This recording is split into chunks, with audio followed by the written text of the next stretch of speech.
two people. One holds an omnidirectional antenna, and then the second person's at your car, opens your car, and in a lot of cases, they can mimic that the key is actually inside the car, start it, and drive off. Put it in a shipping container, take it overseas or something. So electronic car theft is a bit of an epidemic. You see it kind of spike in the news here and there. And then as you kind of think about that, then it might allude you to, okay, what's going on with my phone?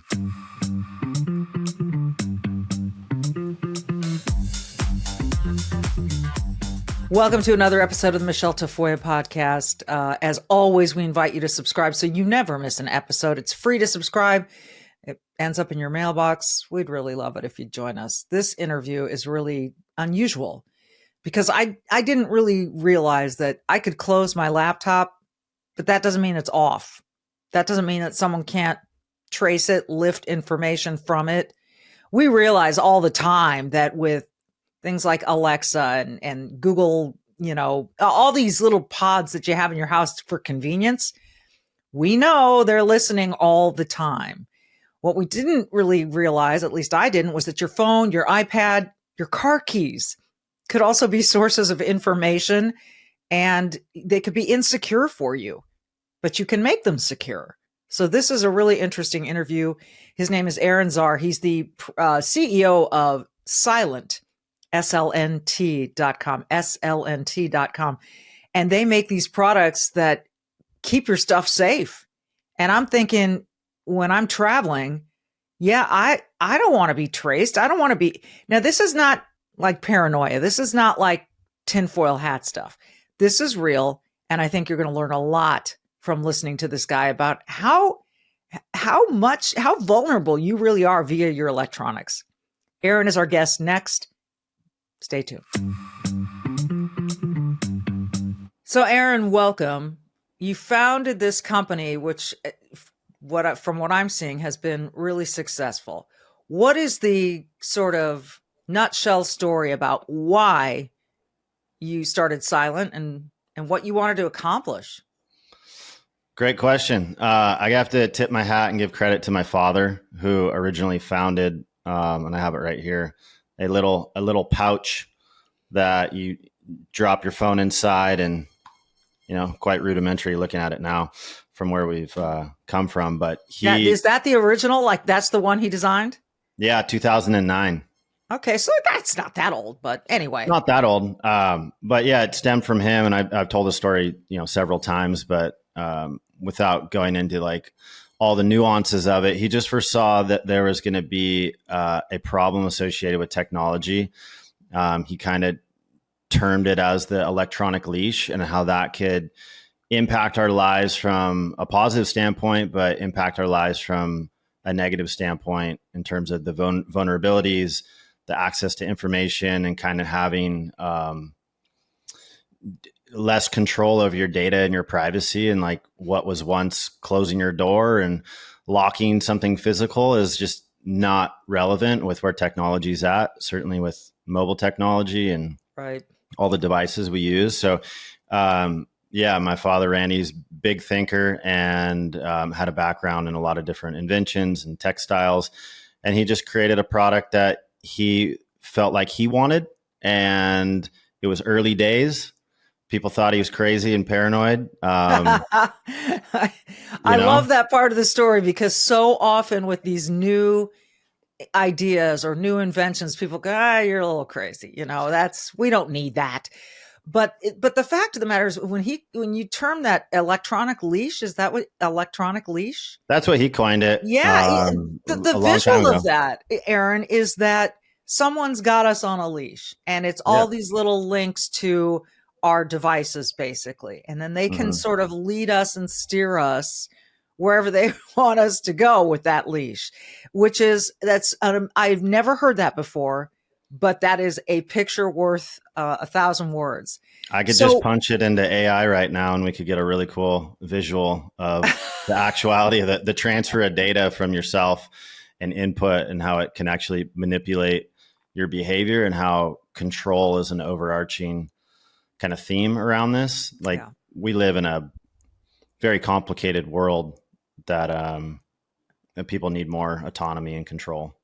That is so true, and I think some people are afraid of autonomy and control because then they'll be held accountable for their decisions. Like, what if I make the wrong decision? And it's one of the most terrifying things in life when you get to that point in the road where you've got to decide for yourself. And what if you make the wrong decision? I think so many people have been willing to give that over to the government or to Amazon or to whatever. Make that decision for me, whittle it down for me, tell me what your best pick for dog food is. I don't want to do the research. but beyond that, so everyone experiences this, Aaron. They they'll be talking with their family in the kitchen, and the next thing they know, their Amazon Alexa says, "Shall I order bread for you?" And you're like,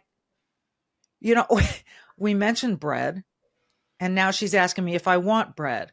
And that's really creepy. But is that just the tip of the iceberg? Yeah. I mean, Alexa is relatively new in the grand scheme of things. We've always had these devices in our pocket or our purse or near us with active listening microphones, multiple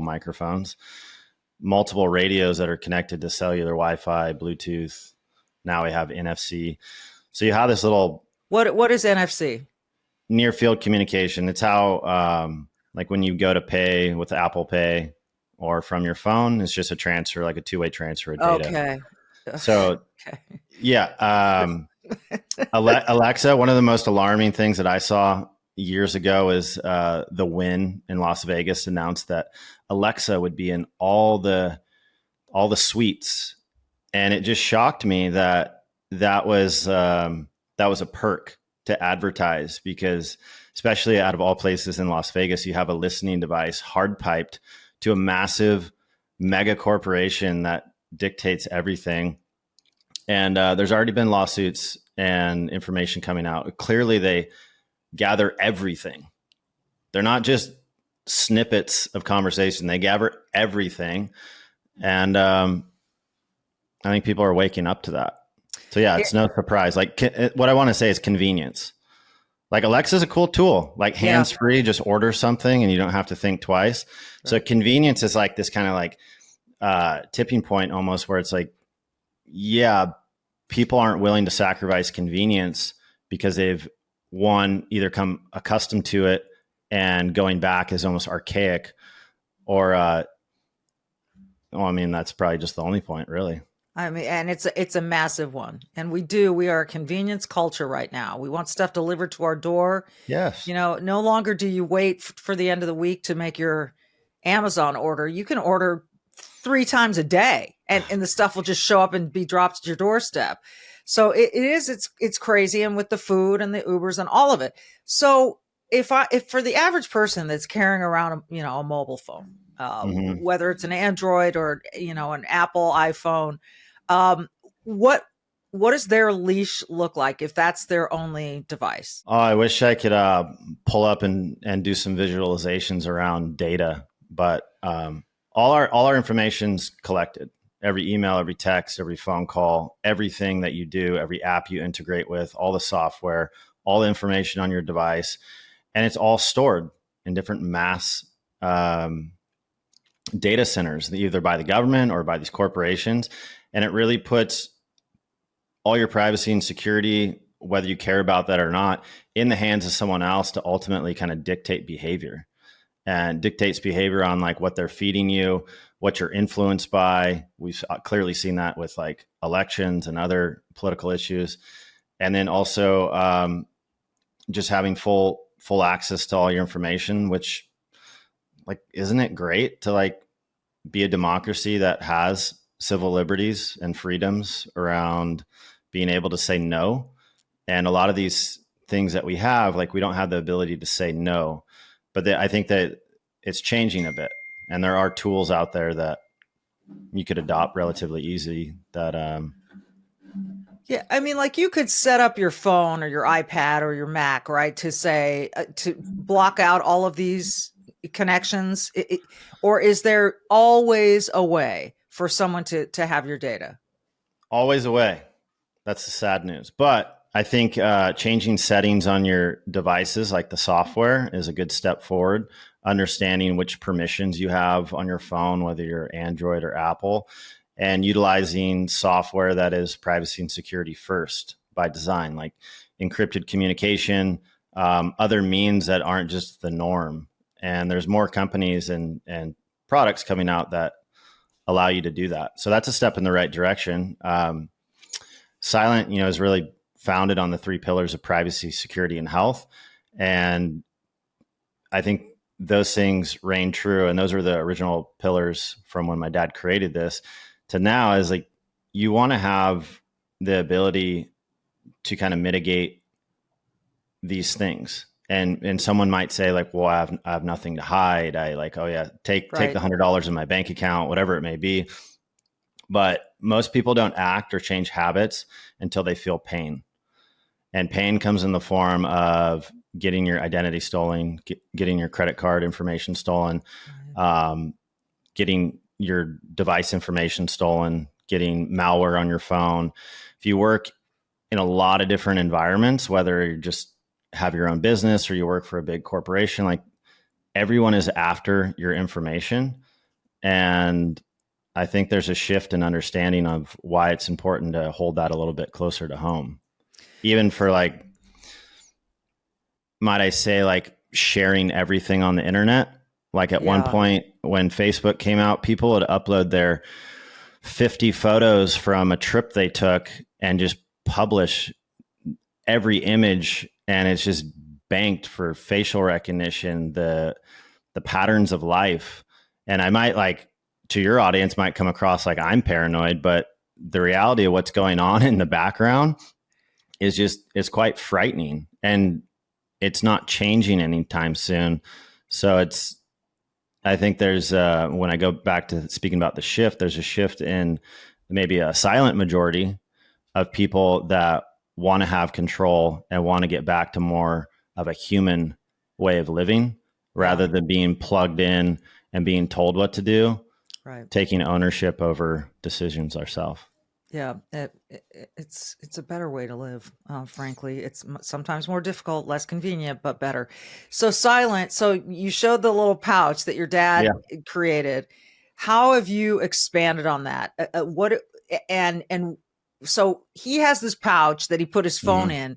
And what did that do for him? Like, how did that protect the phone and him? I mean, you got to look back at, the older generations that survived and arguably thrived without the ease of communication and technology we have today. So if you take someone that was halfway through their life and hand them an iPhone, convenient, ability to FaceTime your family and friends, like all these really wonderful things that connect the world and make it smaller and more accessible. But at the same time, I think he just liked to be empowered by the fact that he could just drop his phone inside there and be like, cool, I'll see you at 5. And like not be placated to these devices that are stuck in our hands. I mean, it's been said many times, including by myself, but we're cyborgs at this point. We're half human, half device. And I don't think that's a healthy way to continue. So I think he just wanted something that was like simple, textile, not hard for people to adopt, but just a really immediate tool that you could drop in a device and just disappear, just for the beauty of that. Yeah. Yeah. So in other words, when he had that pouch and he had his phone in that pouch, no one could track him electronically. Mm-hmm. Okay. Yep. And so that's what you're doing now, with Silent, and you've got all kinds of tote bags and, these pouches and crossbodies and all of this.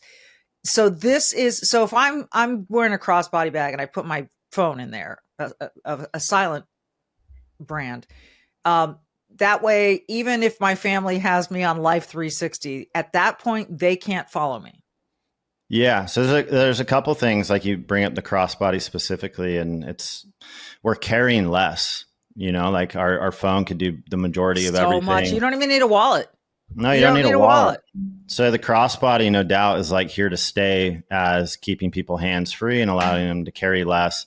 But what you're carrying is very important. Like if you lost a device or something got compromised along the way, like it's going to be a big issue. So our crossbodies come with kind of 2 or 3 series of shielding inside of them. For RFID protection, we block against credit cards and passports, identifications that have chips in it. And that's basically like the lifting of information that happens in proximity. So if you're in a train station or you're walking down a street or you're in an airport, like your information could just be lifted off. And then another component of kind of shielding would be EMF radiation. So we hold our devices, you're not supposed to hold it to your head. Most guys keep it in their back pocket. Some women still run with it in their sports bra. And we hold these devices really close. So to be able to partially shield that effect, that could manipulate cells in our body and lead to very harmful things, is one component. And then the full component is like, I don't want my phone ever to ring. I don't want to be tracked or hacked. I don't want to be exposed to any EMF. Then you have this secure little sleek pouch that magnetically shuts, and you put your device inside there. And it could be for 10 minutes out of your day where you just don't need your phone. It could be for an hour. It could, be used here and there. So the point is that our products look and feel, they're made with recycled materials. They're really beautiful. They stand up against other big, well-known brands, except we have this really unique utility on the inside that addresses the real problems that people are facing every single day. So the crossbody is been highly adopted by what we offer. And it's just like a very friendly, tech-minded carry option that puts any walk of life in a better situation to have a say in the matter. This sounds so like spies would use it, and people who want to cheat on their spouses can put their phone in the pouch and no one will be the wiser. I want to get back to something you said, because you really caught my attention with, we're not supposed to hold the phones to our heads, or like you said, women who run, stick it in their sports bra. How much, I had heard those things before, but how concerned should we really be about that? You're sort of the first expert on this that I've spoken to who has said, don't do that. How much exposure, how much do I have to hold that phone to my ear before I really have to worry? So sleep has been a problem for everyone, forevermore, for always, but it doesn't have to be. And I'm sleeping so much better these days because I found sleep cream. And I'm not the only one. And when you hear the word sleep cream, yeah, it is what it sounds like it is. It's a topical thing. You just put it on your skin at bedtime and it helps you to relax because it's made with a pure CBD element. And let me share with you what some of our other listeners are saying about it. This is Sandy H. I use sleep cream every night without fail. A few pumps on each of my arms and legs helps me to relax and sleep peacefully all night. The aromatic lavender essential oils are great on my skin too. Sleep cream is my favorite part of bedtime, my new sleep ritual. So why don't you give it a try? Look, I admit I was a skeptic and I met with the developers and we talked about it and then I tried it. So you try it for a few nights. And if you don't get the satisfaction that I think you will, you can just get a full refund. No questions asked. You don't even have to return anything. And here's a great deal right now for my listeners and viewers only. Go to sleepcream.com, use the code word GAMEDAY, all one word, and you'll get free shipping off your first order. Free standard shipping off your first order with the code GAMEDAY. So go to sleepcream.com. Cream is spelled C-R-E-M-E, like creme. So sleepcream.com, sleepcreme.com. Use that code GAMEDAY for free standard shipping on your first order. How much exposure, how much do I have to hold that phone to my ear before I really have to worry? Yeah, good question. There's a lot of, I don't know if it's controversial, but there's a lot of argument around that. So there's two things. One, I think everything in moderation is relatively okay for you. My father taught me that a long time ago. We don't want to abuse alcohol. We don't want to do certain things too much. And like if you in moderation, especially with technology, then I think we're relatively designed to be adaptive and resilient human beings, where there might not be long-term damage effects. But for the real habitual use that we use around our devices, like if you have an iPhone, you could go into settings, you could go to the legal clause, you could hit RF exposure, and you could see what Apple says about specific absorption rate. It's SAR for short. And it talks about the input of high frequencies, which would be like your cellular, Wi-Fi, Bluetooth connection in your phone, and then thermal heat and low frequencies, just anything given off by, like a powered source. Okay. And they say to keep it 5 millimeters away from your body at all times. So this is Apple kind of like baking in, hey, we've done our part. And I'm not against Apple or any devices, but none of them are going to come out and wave the flag and be like, yeah, these AirPods that we launched may or may not, cause issues down the line. Like this is early days for the type of devices that we consistently have on us. And you know what? Consistently have on us is the phrase that you just said that I want to repeat, because we'll just talk. Every morning I get up and I take the dog out for a walk and I put the AirPods in, and I'm walking, and invariably, Aaron, I start to see a neighbor approaching, and both of us, not just me, both of us reach up to our ear to click and stop whatever it is we're listening to in our AirPods, so that we can chat. So everyone's wearing them all the time. And it's become like this signal of I'm ready to talk to you when you reach up and click that thing and say, okay, now I've turned it off. I'm ready to speak. I can hear you now. I wear these things. I'm wearing them now. I wear them a lot. So it's, and as you said, early days. I just wonder if we're going to end up in some sort of tobacco-like environment at some point where lawsuits come streaming in because no one looked ahead. I think you nailed it on the head. It's quite similar to how tobacco showed its true colors. It's similar to how seatbelts were never a thing until there was enough damage. We're living in the infancy of how technology affects us in a lot of different ways. And certainly with, cancer, cell manipulation, not to even mention like under the health pillar is like the mental health component of what devices are doing in social media. And that's a whole different conversation, but there's a lot of different studies out there, and there's a lot of, if you look at studies in general, if you look at like pharmaceutical companies or anything that has a for-profit component tied to it, there's always going to be studies that favor and promote that.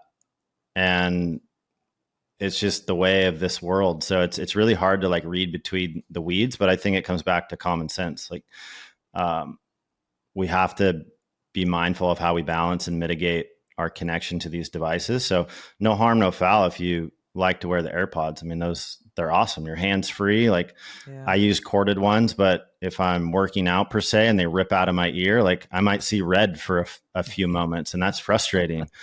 Are corded, they're safer because they don't have that Bluetooth connection? And there's even products that do like RF filters on the devices called air tubes. Okay. The whole EMF world is a bit of smoke and mirrors. I'm sure you've been served up ads and kind of seen these like pendants or geometric stickers that people put on devices to harmonize the EMF field around them. And it's you have celebrities just making so much money. They sell a sticker for $300, and it ties back to, I think, more of a psychological component with users and buyers. They're never going to give up their iPad or their phone. Like no chance. No, there's so no if there's this quasi easy button that they could do and they feel better, even if it doesn't work, they feel even better. if it doesn't work, the like placebo effect. Yeah. Okay. So these in that space, and why I mention it is because Silent does something different, and we're backed by science and real testing to block radio frequencies, whereas these devices like, or not a device, like a pendant, it's based on a physiological response, and they claim they cite patents, and they do all these things to boost themselves up and use really technical jargon to confuse you and appear to maybe someone not looking deep enough that it's this advanced science and this geometric shape's going to just make me walk around in this peace bubble. But it's just a bunch of BS, and there's more information coming out about it. So it's kind of close to my heart, because when you put your phone in, like I have a newer sleeve, and this is one of our larger ones, but you put your phone in that, magnetically shut it, you're actually blocking EMF. You're actually blocking all the radios in your phone from incoming and outgoing signals. And it's proven by science and real testing.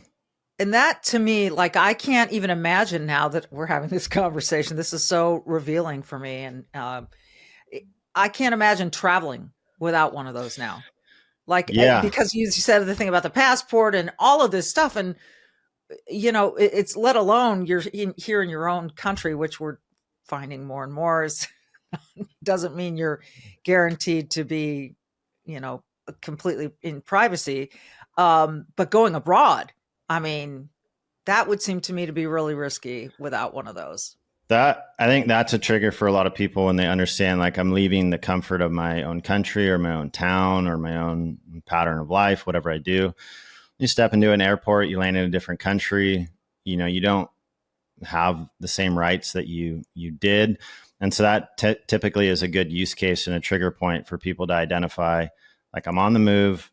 Okay, I should think about my privacy and security, and the products that we make significantly help with that. Like, it could be as simple as going through like customs and keeping your phone in your crossbody Faraday sleeve and knowing that your information isn't getting harvested. There's when I go through security, do I have to take it out of the sleeve? No, you don't. No. And I don't have like all the statistics on that, but we've never had an issue with that. Me personally traveling with it from all our customers, because the products don't block X-ray. They don't block, they're relatively scan and look like a normal textile product, but they're enclosed and secure in this, what is called a Faraday cage. And that's just more and more important. And yeah, I mean, we could, later on in the conversation or whenever, we could get into more like the heightened use cases and how it ties back to just the general consumer. But no, let's get into that now. So what are you talking about? The fun topics to think about, and we make all these different products from backpacks, crossbodies, individual device sleeves, duffel bag, bunch of different like normal carrying accessories that people use day in and day out. But the unique value again is on the inside. We have signal blocking patented Faraday enclosures that aren't inhibiting. Like if you put your laptop in, it closes, it seals it. You're going to put your laptop somewhere. But it's very discreet. Like you can see this product. No one knows what it is. It's not hard to use. When you don't have your devices, why not keep them somewhere safe? Probably the biggest, like the most serious use case would be for the special forces community and the U.S. military. And you could imagine that the threat of going to war, going down range, or deploying is really all about electronic warfare. And what we're seeing globally is that a cell phone could ping, and the livelihood associated with that could kill your whole squadron. It could compromise a mission. And they've seen it with missiles, drone attacks. So we create products that help operations be more low visibility and really get into like signal management and why that's important. So when you're directly tying silent to a use case where it's life or death, that's like, I think, as serious as it gets. Yeah. And then it kind of trickles down into like business use cases where corporate espionage and issued devices from corporations to employees, how are they monitoring or protecting against, like technical term would be endpoint security, where this device can't be accessed when in use or when not in use. Right. And so we've outfitted plenty of big companies to secure their workforce better. And then law enforcement as well, individual officer protection. They're doing things out on the street where they themselves are a target, their families are a target. So keeping their privacy and security is really important.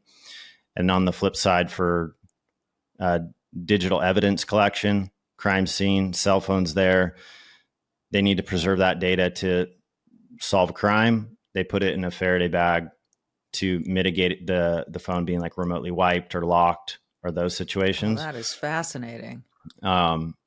To, traveling, as you mentioned, is a really big one. Yeah. And in a way, it's all kind of scary. Yeah. But there's a lot of scary stuff in life, and you have to learn the word mitigate you used to mitigate it and to try to minimize. Look, if you're not a criminal, you can say, oh, I got nothing to hide, but your identity is really important and should be protected. So for the average Joe, what would you recommend? I'd recommend buying one of our products. Of course you would.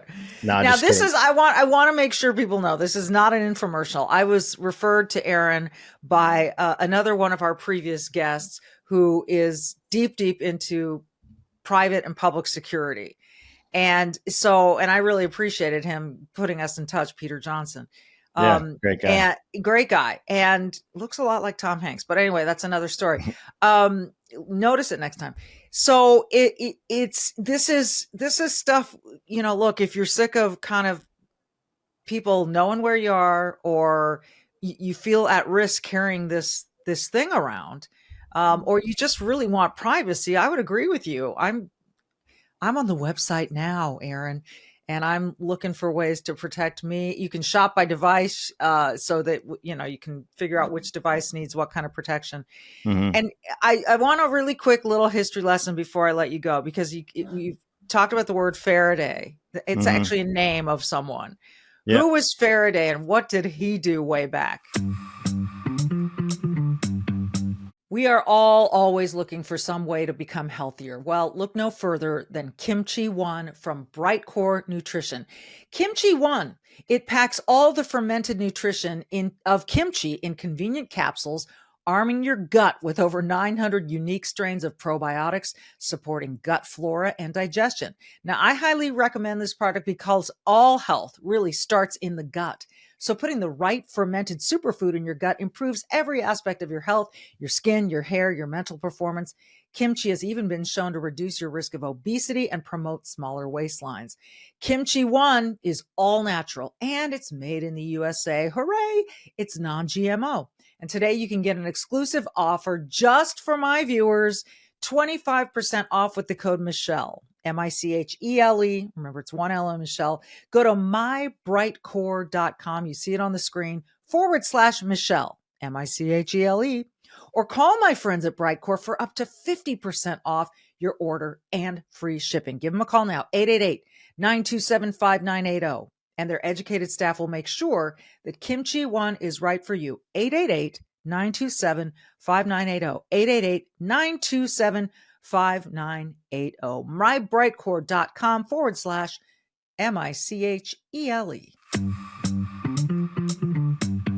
Yeah, you could quickly Google Michael Faraday. And so a Faraday bag, a Faraday sleeve is a relatively adopted term for mobile technology, but a traditional Faraday cage was, a big metal enclosure that was grounded to the earth that when hit with energy, say a Tesla coil hitting it, that it dispersed the energy around it and didn't harm anything on the inside, say a human or anything else.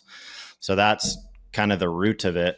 And then how that's adopted to a mobile application for your phone, your laptop, your tablet, or your car keys, which we could talk about, is your car keys need protecting too?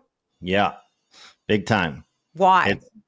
I wouldn't have thought of that. I know. Well, the days of using a Slim Jim and breaking into cars physically are just out the window, because there's for $50 you could get equipment to pull off a relay attack. And a relay attack is essentially, say you have your car parked in your driveway, and it's a modern car. You go up to the handle, just pull it open, or your key fob is connected to your car, kind of within proximity, and you just throw them on your countertop next to your door, your table, whatever it may be. Two people, one holds an omnidirectional antenna, so it's like this flexible antenna that will lift the signal from your key fob and then push it towards your car, and then the second person's at your car, opens your car. And in a lot of cases, they can mimic that the key is actually inside the car, start it and drive off, put it in a shipping container, take it overseas or something. So electronic car theft is a bit of an epidemic. You see it kind of spike in the news here and there, but we make a key fob bag, a small Faraday bag that you put your keys inside there when you're not using them. Like, the car won't be stolen from that means. So it's pretty exceptional. The car is maybe the second most expensive thing that people own. Yeah. And to protect it with a $20, $30 product and know that you have more peace of mind around this valuable asset is just for us a no-brainer. So that's that's an easy adoption point for Silent as a brand. Clearly RFID, NFC, we make really premium wallets that protect against that. And then as you kind of think about that, then it might allude you to, okay, what's going on with my phone? Yeah. Where am I? When I close my laptop, is it really off? No, it's not. It's still connected via Bluetooth, location, Wi-Fi. So why wouldn't you throw it in a sleeve and know that you're just super secure? And that in itself is like, that's empowerment. Yeah. That's the ability to say no and say yes to yourself. Say no and say yes to yourself. Well done, Aaron. That was good. I've never said that before. That's a good one. Seriously? That was just that was organic. That just happened. That happened. I've said the first part, but I hadn't said it like that before. All right. I'll run with it. You got to working that into your copy and stuff on your website and everything else. That's like when a great sports announcer, Al Michaels, lets the moment happen and then just lets the phrase out, and it ends up being, do you believe in miracles? So anyway, that's another story, but well done. So it's amazing, Aaron, because it's like you want to believe that you should just be secure in your own home, that you should be secure inside your car, that you should be secure everywhere you go. But clearly that is no longer the world that we live in. And so you got to adapt. Instead of complaining about it, you got to adapt. And this is a great way to do it. So the company is Silent, and it's SLNT. Very, very cool, very chic. SLNT.com, SLNT.com. You can find it in the show notes as well. And Aaron, I congratulate you. It's very cool. I love that it started with your dad. I love that the name Faraday is so cool that it almost just sounds like a designer, get your Faraday bag at Saks Fifth Avenue. That's what it sounds like to me. Like, someday, right? My goodness. Yeah. It seems to me that this is a kind of technology that people are going to want built into their expensive Hermes handbags. You know what I mean? So there you go. Why wouldn't you? Yeah. We have quite a bit of, we have quite a few utility patents and IP around kind of the thin sleekness to our products. And why that benefits the customer is that they're super easy to use. They're quiet, they're very discreet, and they're lightweight and thin. So it doesn't become cumbersome to use our products. And we've clearly made quite a few products that are finished goods, like backpacks and crossbodies ourselves. So quick question. If I have the backpack, for instance, can I throw in all my devices and my keys and they're all protected? Yeah. Okay. Got it. Good deal. That's important to know. You don't need, so integrating, maybe we'll reflect on this talk when we have a collaboration with a designer handbag company that addresses the realities of selling a $3,000 bag. And maybe there's a component inside of it that empowers individuals more and addresses something that's very relevant for all people that walk this earth. And I would imagine is only going to become more of a thing that we have to deal with as time goes on here, because more people are going to figure out how to do all this nefarious stuff, and they're going to do it. They're going to do it. It's ever changing. So gotta stay on top of it. It could seem a bit daunting, at first, but just like anything, if you make incremental steps in the direction, and then you get through a year or two, then you could be in a much better place, whether that's eating better or working out or having better digital hygiene and being able to use products like Silent in conjunction with encrypted communication or other softwares that kind of have your back. That's a path that I'm quite hopeful for, that more people adopt. It's really cool to hear that a company wants to have your back. So again, people can find them online. You can find everything in the show notes. Aaron, congratulations. It's a really cool story, and it's a really important, I just don't think, I don't think this is mass knowledge yet, that this is available and that this is something that you really want to have. So thanks for taking the time for us today. Pleasure. Thanks for giving me an opportunity to speak about it. You got it. So silent.com, SLNT. SLNT. I almost thought it was, like slant, but it's silent. So there are no vowels. Just take out the vowels. Okay. We just it's better. It keeps it confusing for people, so they have to ask. Like if I wear a hat that says SLNT, people ask. If I was wearing a hat that just said silent, they wouldn't talk to me. And then our other rally cry is silence the chaos. There we go. Aaron, thanks again. We'll do it again. Okay. Sounds good. Great to talk with you. Likewise, you can find all that stuff in the show notes, folks. Take care of yourself. Take care of your family's electronics. This isn't going anywhere. So might as well get a jump. Be brave, do good, and we will see you next time.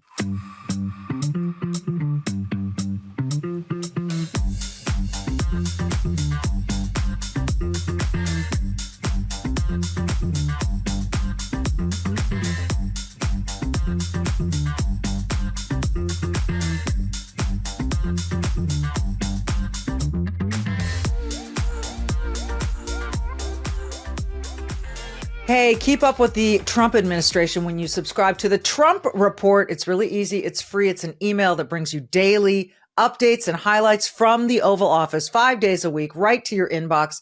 Subscribe today at SalemPodcastNetwork.com/Trump.